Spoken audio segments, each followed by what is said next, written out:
I'm so excited to be here today. We are doing due diligence on this property, and man, the energy, the excitement is just something that there's not really much that you can compare it to, because today is the day that we find out all the secrets of this property and everything that we assume and we thought. We're going to validate all of that today. So the whole reason for being here is to make sure that our assumptions match up with reality. And we know it's not going to be exact, and we know that there's going to be some things that are probably going to cost us a little more than we planned, but we're probably going to also have a few nice surprises as well.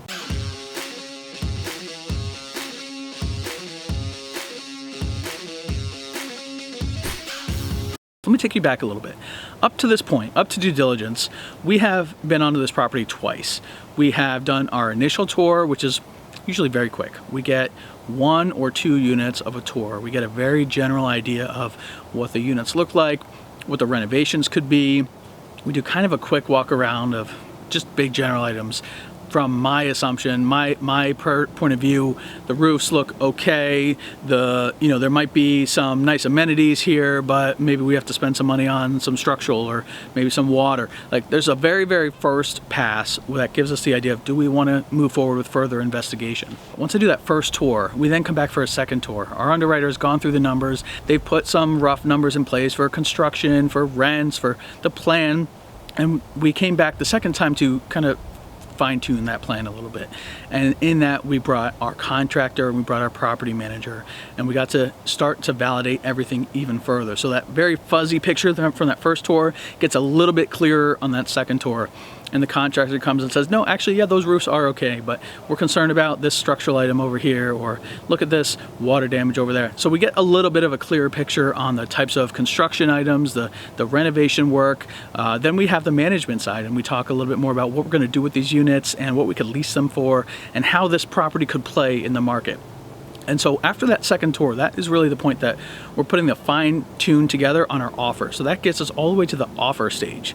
So now, offer accepted, congratulations. But for me, that's really where the work begins. So here we are at due diligence, which is our third time at the property. And due diligence is to validate everything that we've assumed, to make sure that our plans for the rents and the renovations are right, to go into every single unit. There's 134 units here. There's another 94 at the next property, and we have a lot more behind it. We have to go through every single unit and make sure that they've been represented correctly. We want to look at things like the plumbing. We want to look at the level of finish. We want to look at old carpet. Like, we need to basically be able to come up with a plan per unit based on their current condition. Now, current ownership has told us that X percentage are renovated and Y percentage needs a certain level of work. We're validating that. We're putting our plans together. And we have our contractor here who's actually going to be able to give us numbers for each of those things. You know, we have a lot of market experience, so we have a pretty good idea what it's going to take to do a unit renovation, but having them here gives us an extra level of comfort and validation. We're also going to be looking for surprises. Every property has secrets, and due diligence is when we're going to find them. So we'll probably find some things that are going to cost us more than we had planned on. But we have a budget. We have a CapEx budget that has contingency, that has a little extra built in. And so I'm expecting that we'll find a few things that we'll have to spend money on, but we're going to be able to absorb it. And we should be able to absorb it. But we're also looking for what we call deal killers. If there are deal killers here, then now's the time to walk away before any of our money becomes non-refundable. That really is the essence of due diligence, is to make sure that we want to move forward with this property. So we're looking for deal killers, which might be, massive environmental issues. We're bringing an environmental company in. We're scoping all the lines, which means we're putting cameras down the sewer lines. And if there's immense, cracks or leakage or something, we need to look into that. If the contractors are here and they see that the structures are falling down, or all the roofs, our first thoughts on the roofs were wrong and we've got to do all this replacement, or maybe all the air conditioners need to go, we can handle some of that, but we couldn't handle all of that. So the more of these we do, the better we get at predicting. So I'm not expecting to see too many deal killers or any deal killers today, but it's always a possibility. And so that's why we spend the money and we spend the time and we bring the people here to do that kind of work. So we feel good enough, but now's the time to validate it, because once we move out of due diligence, we hit the gas. We're raising money, we are closing on this deal, legal's getting to work, and everything else that comes along with that process. So today's the day. Today's the day we have to find out, are we actually moving forward with these properties? And what we uncover today will make that decision for us. Now, there's a whole nother side of due diligence, which we haven't talked about. We talked about the physical side. There's the lease side, the inspection of the files. We have a whole team in the office right now looking at every single lease, because we've been told that units are renting for a certain amount and they're getting a certain amount of pet fees and everything else. The team is going through line by line, lease by lease, to validate everything that we've been told so that we know what we're getting into from a financial side of things as well. And maybe we'll find a surprise there. Sometimes we find that tenants aren't being charged utilities where they should, or whatever the case might be. It's a very important idea to do your lease audit. Make sure that all the files are clean and that you know what you're getting into from a financial perspective. So combine the physical side and the leasing side, we'll be able to walk out of today with a very clear picture on what needs to happen at this property and fine-tune our business plan and move forward towards closing. Okay, so we're here doing our due diligence and we came across this. There's about 40 some units that have a fireplace inside the apartment. Now this is a real wood burning fireplace. I have some concerns, and DeRosa, I think you have concerns as well. Yeah. And so we're talking about what do we do. But first, my first concern I think is, number one, it's like a tripping hazard, like right in the middle. Number two, it's like, if I'm burning a fire in here, this could get pretty hot, and there's no like safety or barrier or anything. What do you think about this thing? Well, as a mom, we're all thinking about the kids, right? Yeah. Playing around and goes like flat. Yeah. Going over here. For a liability standpoint, how can we look at this? It's not an eyesore. Do you guys agree with me? It's not an eyesore. Has a beautiful design, but in terms of liability, it can be a potential hazard. So when we're looking at how many units, 40? About 40, yeah. And the cost of taking all of this out, what are the creative ways that we can idealize the design, but still keep as a functional piece here, some way, shape, or form? So we're brainstorming different ways that we can not have this hit on the budget. And it's not a small hit. I had our contractor come in and bid this out for us. And it's not just taking this out of the unit, but now we've got the stack and it goes into the roof, so now we have to clean up inside the unit, but then there's a stack that goes through the attic, and now it's actually coming out of the roof. So now we're going to have a water issue. If I take that vent away, I have to repatch the roof, seal it up. So he's saying maybe $7,000 per, when you factor everything in, because you got the flooring and everything all the way up. So $7,000 times the 40 units, we're talking about a lot of money just to remove this thing. So that's where I wanted to talk to you, like, how do I not spend more than $200,000 on fixing these things? What are some ideas that we can maybe leave the aesthetic, but also remove the safety hazards? Right, so we are brainstorming different ways to do it. And I'm sure you all are thinking about, oh, this way, how about that way? So place the comment below so we can idealize your ideas. But what we thought is that we could put a metal plate from the inside here, which will not allow to have any source of heat here, but still be a decoration piece. We can put candles or can decorate for Christmas. It can still be a centerpiece of decoration, but not functional. Right. So I think that is a very good idea. I'm still concerned that a tenant may not hear, or may, well, not only that, but they may not remember that it's non-functional, and maybe they come in and build a fire in anyway, and now we're in an even worse position because we blocked off the smoke, and all the smoke's going to come into the unit. So we have to do that. I think that probably is the best option, but we also have to come up with a way to make sure that the tenants know, like, you cannot bring wood in here and build a fire. Even though it looks like a fireplace, it's not actually a fireplace. I love that, and I think I'll put like a standard sticker, a warning right here. This is not a functional, and also add it on the lease. Right. Add it everywhere. Everywhere. Everywhere. Right on the wall, the ceilings, everywhere. So this area of the property probably has the most concerns for us. This will be the heart of what we're really looking at tomorrow with THS, and they've already bid out a lot of this work for us. But starting like here and down towards this area of the property, we've got some water management that needs to be done as far as directing how the water's coming down out of the downspouts. And now we've got these big retaining walls, so we want to make sure that the retaining walls are structurally sound and that the water's going around them properly. You'll see down on the far end of these buildings we have some pretty severe like brick cracking, which is mostly due to that water. So we'll walk down here, and on the back end, on the downstairs of this building is a maintenance shop, and there is a lot of water intrusion coming into the maintenance shop. And you can actually see why up here, and then if we go into the shop tomorrow, you'll see what's happening down there. The whole thing really needs to be ripped out and redone. All in our budget, all bidded already. But that's really the crux of this property, is cleaning up the water management. The downspouts across this property are mostly non-existent, and so we've got to clean that up. But the opportunity here is that they're townhomes, so they're really nice units, and so we've got a lot of upwards mobility on what we're trying to do, but we just have to get some of the details handled first.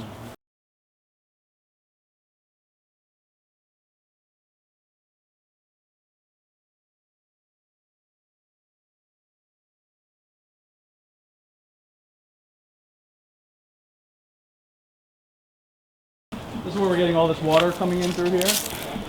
You see these cracks? It's pouring right up against the foundation of the building and going down into the maintenance shed is underneath there. So that's where we're seeing a lot of the issues. And you got giant holes. Right there. There's basketball down there. And then that same idea is happening on that side, and you can see what's happening on the edge of this building over here. So like one crack is one thing, right? We would be attentive and observing if there's one crack, but now we've got these massive cracks going up through the side of the building. So really what's happening is the whole side of the building is falling down, right? And so we're gonna get our engineers in here, and we're gonna come in and put piers and basically lift this whole side of the building back up and put it back where it belongs. You see that, let's see, 1, 2, like that second retaining wall up, see how the brick's all jacked up? All right, so there's HVAC condensate lines, like in the summer times it's constantly just pumping water, and based on how it's graded, it's all going in. Like I think that's probably why that slab, like I don't know why they cut the slabs, but even where that one has sunk and separated even from itself, it's probably just a major washout underneath. There's a huge void back there. So right now, tell me, the water is going from here, and is it dry? Is it where it's supposed to be? Yeah, no. So the way their water runoff is just gravity fed coming downhill. It's catching the back of this retaining wall, which is a new build they've tried to repair, and they've put in weep holes, but they're not intentional with how they're catching the runoff, and you have to shoot it to get it out past. So ideally, you would catch the drainage from the top just with a nice swell, whether you make a concrete gutter or whatever, and you feed the water down here, and then we'll just make sure we're running it out past. And you don't want to feed it right to the back of another retaining wall, so there'll have to be a drain put in place. Yeah, but the constant drip and the feeding of that's why you'll see tomorrow inside of that maintenance shop, it's like a dirt floor. I was gonna say, those houses, they have basements? That's it. Well, they don't have a basement. The maintenance shop for the property goes the whole length of the building. On the other side of this wall here. Yeah, on the other side of that wall. So yeah, I think that'll continue. First thing you do is you just got to identify, like where it's level, where your hinge points, what is failing, right? And so if it's, this corner from 15 feet back or 30 feet back or whatever, and if it's just on the corner or if it's the whole end of the building, kind of like right here. But you identify that, and then you bring in an engineer who identifies, how many helical piers, push piers. They identify whether you want to just stabilize it or where you got to pick it back up. Yeah. And they'll put that plan in place, and then you just install the piers. How many do we have with structural issue? As far as like major concerns, this is the main one. And you'll see a lot of properties might have some cracking. It's not necessarily like alarming. When you see something that size, that's where the alarming comes in. You probably, after that, put a monitor in it to monitor the crack after? No, typically what you would do is you make the repair for the engineer, and you pick it up, and then you would do a tuck point mortar repair and just patch it up. And then as far as a monitor, you wouldn't have a sensor or anything in there. It would just be a visual inspection. So say you cut out a square down, like this building is sitting on a footer, right? That looks kind of like this. But at the bottom of that, you dig out, you go underneath, and then you drive a pier, right? Hydraulic that'll drive itself until it hits bedrock like firm and has certain compaction rate to hold a certain amount of weight. And then you get it over and you either pick the building up to where you need it to be and then set it in place, or you just put what they call push pier. If they're saying settlement has stopped, then you would just put a push pier in and you would just hold it in place. Assuming that all this dirt is solid. Well, no, when you put a pier in, you drive until you find it. You're going down to rock. You're going down to rock. Sometimes beyond that the- is, and you know, so sometimes that's 10 feet, sometimes that's 30 Right. feet. You know what I mean? The reason why I'm saying this is because I had a project where it was a dumpster. It was a garbage. So there was not working. So there was movement, constantly movement. So the monitor, after 5 years, started moving again. Really? Well, the due diligence journey is wrapped up. You guys heard from Justin this morning on what things he was going to be focusing on, what things he was going to be unpacking, things you focus on when you do due diligence, right? Now here's the other side of it. Day one's done. It's typically a 2-day process. What I will say is that there's always the good, the bad, and the ugly that comes up during due diligence. So an example is today we found out that some of the leases weren't accurate. Well, that's a real problem, but I can tell you that there's always something like that. And I'm not talking about egregious fraud, I'm talking about perhaps just sloppy property management, that a tenant's lease says this, but the owner is claiming that the tenant pays this. And that's probably what's going on there, is that the tenant has been paying rent increases, but the property manager never bothered to put it in writing. Stupid little things like that. But you find little sloppy items in due diligence, and what you want to do is ensure that what you're looking at is just sloppy property management and not fraud, right?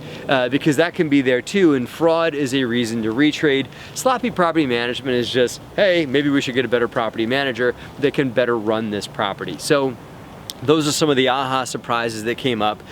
Some good things that came up today is we found for properties like this that the utility bills were a little bit lower than what we thought that they were, and so that's maybe something that's going to go right to the bottom line, an expense reduction that's already baked in because we budgeted for this, and as we went through the numbers today, it looks like they're going to be a little bit lower, like a 10% savings. You get those nice little happy surprises when you do due diligence as well.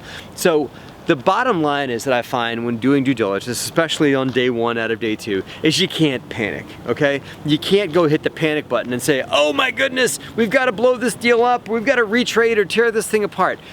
Buying real estate is a dynamic process. It's like riding a roller coaster sometimes. There's ups, there's downs, there's lefts, there's rights, then you tend to finish around the same location or about where you thought you wanted to after all the twists and turns that come up. It's a journey, it's a process. It's just a matter of staying diligent and trusting that the process will work itself out. And if there are things you've got to go back to the owner and ask him for an adjustment on, then be prepared to have that conversation. But you can't do that too early. Understand that there's things that just get unwound during due diligence that you're going to see as they unfold.